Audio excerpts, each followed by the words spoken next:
উনি বক্তব্য দিতে যখন দাঁড়িয়েছেন, বক্তব্য দিতে দাঁড়ানোর সময়েই অলরেডি আমাদের 5 জন ভাই শাহাদাত বরণ করেছেন।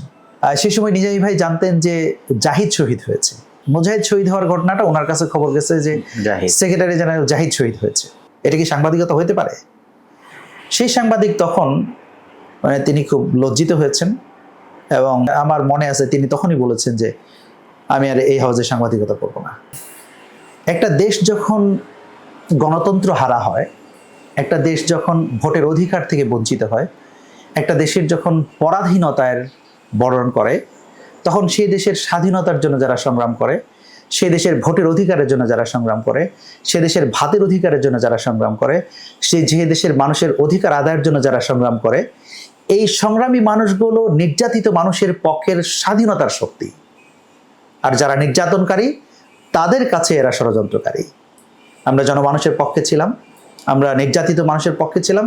এই জন্য কেউ আমার কাছে ষড়যন্ত্রকারী বলতে পারে, সেই ষড়যন্ত্রকারী তারাই বলবে যারা আসলে নির্যাতনকারী, যারা আসলে স্বৈরশাসক, তারাই অন্যায়ের বিপক্ষে যারা দাঁড়িয়েছে, ন্যায়ের পক্ষে যারা দাঁড়িয়েছে, তাদেরকে তারা ষড়যন্ত্রকারী মনে করে। আমার বিরুদ্ধে যে মামলা দিয়েছে, আমার বিরুদ্ধে দেশদ্রোহী মামলা ছিল। দেশদ্রোহী মামলায় এটা তাদের বিবেচনায় এটা দেশদ্রোহিতা ছিল, কিন্তু আমাদের বিবেচনায় এটাই ছিল দেশপ্রেম। এটাই ছিল আমাদের বিবেচনায় দেশপ্রেম।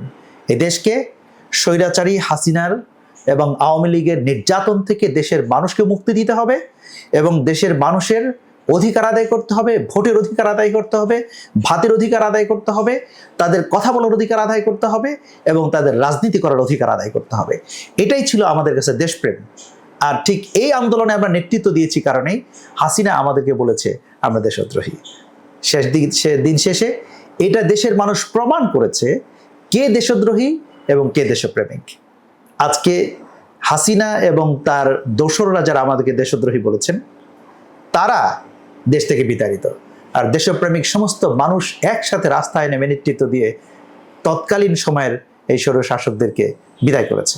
সুতরাং আমরা দেশপ্রেমিক জন্ম থেকে, আমরা দেশপ্রেমিক আজন্ম, আমরা দেশপ্রেমিক মৃত্যু পর্যন্ত। আপনি কথা প্রসঙ্গে বলছিলেন যে 2006 সালের 28 অক্টোবরের আপনার সামনে এই নির্মমতা ঘটনাগুলি ঘটেছে, আপনার সামনে লাশের উপর, মরদেহের উপর নৃত্য হয়েছে, সেই স্মৃতি কিছু বলবেন আমাদের? 28 অক্টোবরের স্মৃতিটা আসলে এটা খুব বেশি সহজে বলার মতো স্মৃতি না। আপনারা সোশ্যাল মিডিয়াতে এখন দেখবেন, মানে সেদিন 28 অক্টোবরের দিনে যেদিন হামলা হচ্ছিল আমাদের উপরে, সে সময় বিকেলবেলার কথা বলি, মাওলানা মতিউর রহমান নিজামী তিনি বক্তব্য দিতে দাঁড়িয়েছেন প্রধান অতিথি হিসেবে। আমাদের যুদ্ধ শুরু হয়েছে সকাল 9টা, 9:30টার দিকে। এই সময় থেকে যুদ্ধ, আর উনি বক্তব্য দিয়েছেন বিকেলে। এর মধ্যে উনি বক্তব্য দিতে যখন দাঁড়িয়েছেন, বক্তব্য দিতে দাঁড়ানোর সময়েই অলরেডি আমাদের 5 জন ভাই শাহাদাত বরণ করেছেন। শহীদ মাসুম, শিপন, আমাদের শহীদ জসিম এবং শহীদ মুজাহিদ সহ 5 জন ভাই অলরেডি শাহাদাত বরণ করেছেন। শত শত ভাইয়ের আহত। এবং তখন আমি এটা এর আগে কখনো বলি নাই, আজকেই আপনাকে বলছি, সেই সময় নিজামী ভাই জানতেন যে জাহিদ শহীদ হয়েছে। জাহিদ মানে মুজাহিদ শহীদ হওয়ার ঘটনাটা ওনার কাছে খবর গেছে যে সেক্রেটারি জেনারেল জাহিদ শহীদ হয়েছে। একটা দলের প্রধান তার দলের ছাত্র সংগঠনের সেক্রেটারি জেনারেল শহীদ হওয়ার ঘটনাটা, যে কোনো কর্মী শহীদ হওয়ার ঘটনাটাই তার জন্য বেদনাদায়ক। নেতৃস্থানীয় ব্যক্তিদের শাহাদাতের ঘটনাটা আরো বেশি বেদনাদায়ক। কিন্তু সেই বেদনাটাতে তিনি একদম বুকের ভিতরে চেপে ধরে তিনি যে বক্তব্য দিয়েছেন, সেই বক্তব্য দিতে যখন দাঁড়িয়েছেন, তখন ঠিক প্রেস ক্লাবের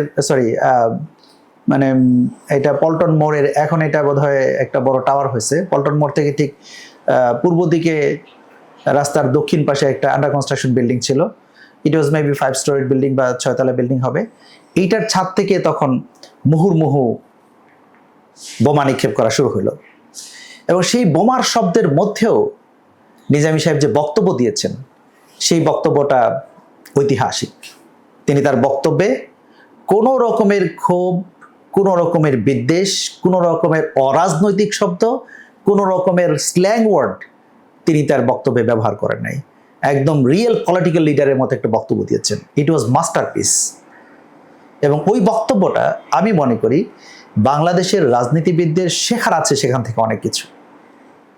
28 অক্টোবরের ঘটনার পরে আমাদের সে সময় গুলি হয়েছে। আমরা তখন 28 অক্টোবরের পরে আই থিঙ্ক 29 অথবা 30 তারিখের দিকে সংবাদ সম্মেলন হলো। সেই সংবাদ সম্মেলনের ভেন্যু ছিল ছাত্রদলের কেন্দ্রীয় অফিস, বিএনপি অফিসের উপরে, ছাত্রদলের অফিসে। সেখানে ছাত্রদলের প্রেসিডেন্ট, সেক্রেটারি সবাই সহ ছিলেন।